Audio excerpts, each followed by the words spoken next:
नमस्कार.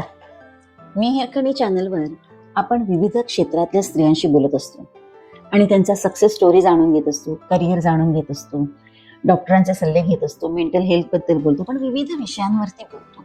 पण आज मी तुमच्याशी आलेली आहे ती एका पुस्तकाविषयी बोलायला आलेली आहे. पुस्तकामध्ये आत्मकथा किंवा आत्मचरित्र किंवा चरित्र हा जो प्रकार आहे हा मला स्वतःला खूप भावतो. कारण ह्याच्यातून आपल्याला कालातीत झालेल्या व्यक्तीचा जीवन प्रवास जाणून घ्यायला मदत होते. एका यशस्वी व्यक्तीचं संपूर्ण आयुष्य आपल्या पुढे उलगडून निघतं.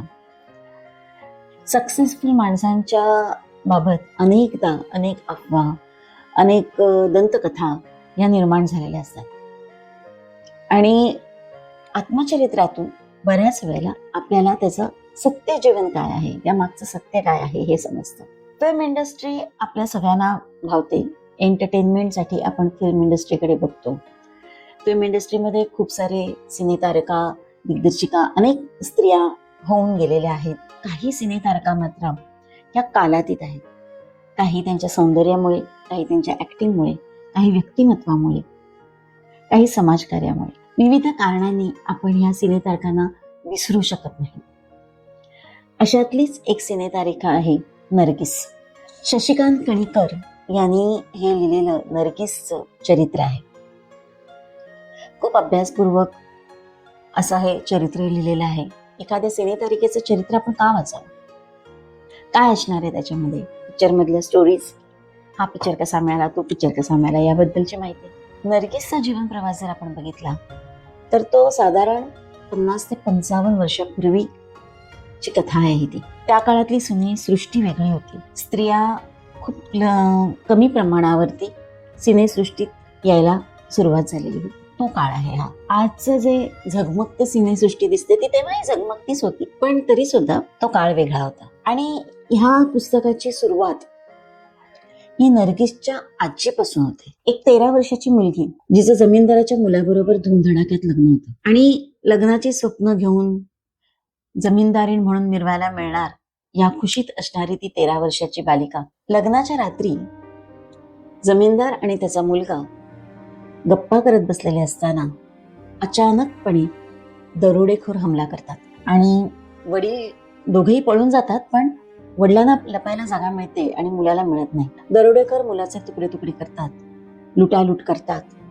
आणि निघून जातात. 13 वर्षाच्या त्या लहान मुलीचं आयुष्य उद्ध्वस्त होतं. लग्नाच्याच रात्री तिच्या नवऱ्याचा असा निर्घुण खून होतो. कारण नसताना सगळा ब्लेम त्या मुलीवर येतो. पांढऱ्या पायाची म्हणून तिला गणली जाते. सासरी अतोनात छळ होतो, मारहाण होते, सतत काम करायला लागतो, उपासमार होते. सगळी कष्टाची कामं त्या मुलीला करावी लागतात. अतोनात छळ तिचा होतो. आपल्या आयुष्याचं भविष्य काय आहे हे तिला कळत नसतं. अशातच ती जेव्हा एकदा नदीवरती कपडे धुवायला जाते, तिथे तिला फिरत्या जमातीतल्या काही लोकांचा तंबू दिसतो. त्या तंबूतली बाई पण तिथे कपडे धुवायला आलेली असते आणि तिच्याशी हिची गप्पा होतात आणि ती मुलगी या परक्या स्त्रीला आपलं सगळं आयुष्य उलगडून सांगते. ती स्त्री तिला सांगते की आम्ही गावोगाव फिरत असतो, तू इथे कष्टात जीवन जगत आहेस, तर तू आमच्या बरोबर चल आणि स्वतःचं एक नवीन आयुष्य चालू कर. 13-14 वर्षाची ती मुलगी अतोनात छळाला कंटाळलेली, थकलेली शरीरानं मनानं ती तयार होते. दुसऱ्या दिवशी कोणालाही न सांगता ती त्या स्त्री बरोबर, त्या वस्तीतल्या लोकांबरोबर ती निघून जाते. काही दिवसातच तिला समजतं की ती जी स्त्री होती ती गावोगाव फिरून लहान तरुण मुलींना पळवून नेऊन किंवा असंच भूलथापा करून घेऊन जाऊन तवायफ म्हणून विकत होती. आणि ही 13 वर्षाची दिलीपा एका कोठ्यावर विकली जाते आणि तिची मुस्लिम दुलीपा बनते. दुलीपावरती ती जी कोठ्याची ती मालकीण असते खूप मेहनत घेते तिच्यावर. तिला कला शिकवते, गाणं शिकवते, तिला नखरे कसे करायचे शिकवते, मेकअप कसा करायचा शिकवते, नटणं मुरडणं, पुरुषांना कसं भुलवायचं या सगळ्याचं ट्रेनिंग ती तिला देते. आणि ही साधी दिलीपा एक नावाजलेली तवायफ बनते. तवाफ खान्यातल्याच सारंगी वादकाशी ती लग्न करते आणि लखनौला शिफ्ट होते. आपला संसार चालू करते. तिथे तिला एक मुलगी होते, तिचं नाव जद्दन असं असतं. जद्दन पण दुलीपासारखीच खूप सुंदर कलागुणांनी भरलेली अशी असते आणि आईसारखीच तीही तवाफ बनते. मग कधी कलकत्ता, कधी लखनौ करत आपलं आयुष्य सुखाने आनंदाने जगत असतात. ते कुटुंब वाढत असतं, भरपूर पैसा. अशाच वेळेला जद्दनवरती एक मुलगा फिदा होतो, जो पाकिस्तानातून भारतामध्ये त्यावेळेचा पंडित ब्राह्मण, पाकिस्तानात राहणारा, पण तो भारतामध्ये शिक्षणासाठी आलेला असतो आणि तो या जद्दनबाईच्या प्रेमात पडतो. जद्दनबाई त्याला खूप समजावते की तू चांगल्या घरातला मुलगा आहे, शिकतोयस, तू परत जा, माझा नाद सोडून दे, माझं हे कामच आहे पुरुषांना भुलवण्याचं. पण तो ऐकत नाही आणि तो म्हणतो मी जगाशी लढेन, मेडिकल सोडेन, माझ्या आईवडिलांना सोडेन, पण मी तुझ्याबरोबरच राहणार, तू मला लाथाडू नकोस. जद्दनबाईचा नाईलाज होतो आणि ती ह्या तरुणाशी लग्न करते. जद्दन आणि हा तरुण हेच नर्गिसचे आई वडील. 2 भावांच्या पाठीवर नर्गिसचा जन्म होतो. अतिशय नाजूक सुंदर दिसणारी नर्गिस. पण तवायफचा काळ संपत आलेला असतो, त्याच्यामुळे जद्दन हुशारी करते आणि ती आपल्या कुटुंबाला घेऊन मुंबईत सिनेसृष्टीमध्ये येते, जिथे स्त्रियांना काम मिळायला सुरुवात झालेली असते. जद्दन एक नावाजलेली सिने तारका बनते, हाय पेड सिने तारका. घरातले शेंडेफळ नर्गिस अतिशय बुद्धिमान, हुशार आणि स्वतःच्या मर्जीने जगणारी, बीचवर सायकलिंग करणारी, तुकडे कपडे घालणारी, बिनधास्त असं तिचं व्यक्तिमत्व असतं. अतिशय लाडात वाढत असते ती. त्याच वेळेला आईच्या उतार वयामुळे तिला काम मिळणं बंद होतं आणि जबरदस्तीनं या मुलीला शाळेतून काढून सिनेसृष्टीमध्ये ढकललं जातं. बिनधास्त असणारी नर्गिस, जिला कोणत्याही बंधनाची सवय नसते, आवड नसते, ती खूप तडफडते, विरोध करते या गोष्टीला. तिला शिकून मेडिकल करायचं असतं, आपल्या वडिलांचं गुण तिच्यामध्ये आलेले असतात, पण आई पुढे तिचं काही चालत नाही. खूप मारहाण, उपासमार सहन करून शेवटी तिला सिने तारका म्हणून स्वतःला स्वीकारावं लागतं, स्वतःचं घर चालवण्यासाठी. एकदा स्वीकारल्यानंतर मात्र नर्गिस आपला भूतकाळ विसरून प्रत्येक येणारं काम 100% सोन्यासारखं खणखणीत नाणं ते प्रत्येक ठिकाणी वाजत होतं आणि बघता बघता नर्गिस ही सिनेसृष्टीतील सगळ्यात जास्त पेमेंट घेणारी सिनेतारका बनते. हे इथपर्यंतचा जो हा नर्गिसचा प्रवास आहे, हा एखाद्या पिक्चरमध्ये शोभेल असाच आहे.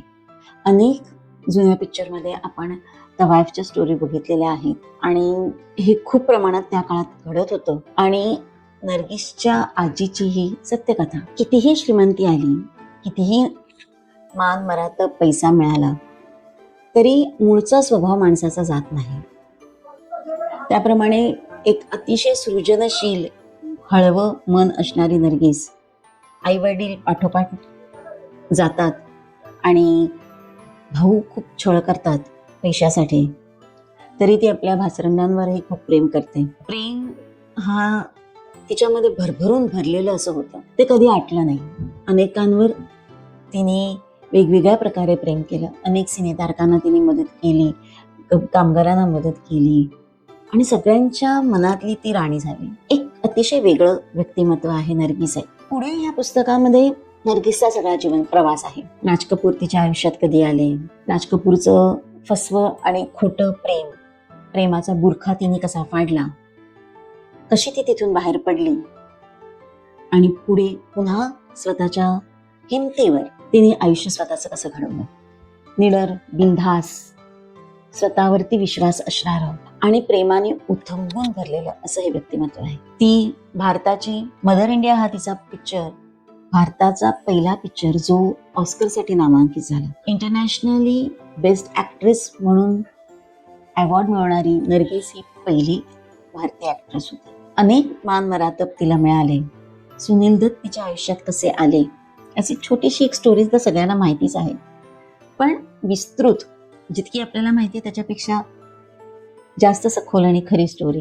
त्यांचं किती प्रेम होतं, ही एक प्रेमकथा, तिथून एक नवीन प्रेमकथा, सच्ची प्रेम कहाणी आपल्याला वाचायला मिळते. लग्नानंतर तिने चित्रसन्यास घेतला तरी इतके पिक्चर तिच्या हातामध्ये होते की पुढे 10 वर्ष ती कामच करत राहील. नवीन कोणताही पिक्चर घेतला नाही, पण पिक्चर कम्प्लीट करायला पुढे तिला 10 वर्ष लागली. समाजकार्य तर तिने भरभरून केलं. जरी ती स्वतः डॉक्टर बनू शकली नाही, तरी तिच्यातल्या सृजनशीलतेने तिने अनेक लोकांना खूप मदत केली. मुलाला तिने कधी कचरले नाही.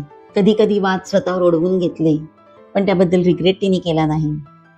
अशा बऱ्याच नर्गिसच्या स्वभावातल्या छटा आपल्याला ह्याच्यातून दिसतात. अशी अभिनेत्री, गुणी अभिनेत्री, सुंदर अभिनेत्री खूप लवकर काळाच्या ओघात गेली. पण हे पुस्तक आपण का वाचावं, असा जर प्रश्न तुम्ही मला विचारलात, तर मी तुम्हाला हे सांगेन की माणसाचा जन्म कुठे, कधी, कसा, कोणत्या परिस्थितीत, कोणत्या घरात, कोणत्या ठिकाणी होईल हे आपण सांगू शकत नाही. म्हणजे आपला जन्म आपल्या हातात नाही. आपला मृत्यू कुठे, कधी, कसा होईल हेही आपल्याला माहित नाही. आपल्या हातात फक्त आपलं जीवन असतं. आणि हे जीवन तुम्ही कसं जगता, कोणत्या मूल्यांवर जगता, किती सच्चेपणाने जगता, त्याच्यावरती तुम्ही मेल्यानंतरही किती काळ, चिरकाळ उरून राहता हे ठरतं. त्याच्यामुळे नर्गिसचा जन्म कोणत्या परिस्थितीत, कुठे, कसा झाला हे आज कोणाच्या लक्षातही नाही.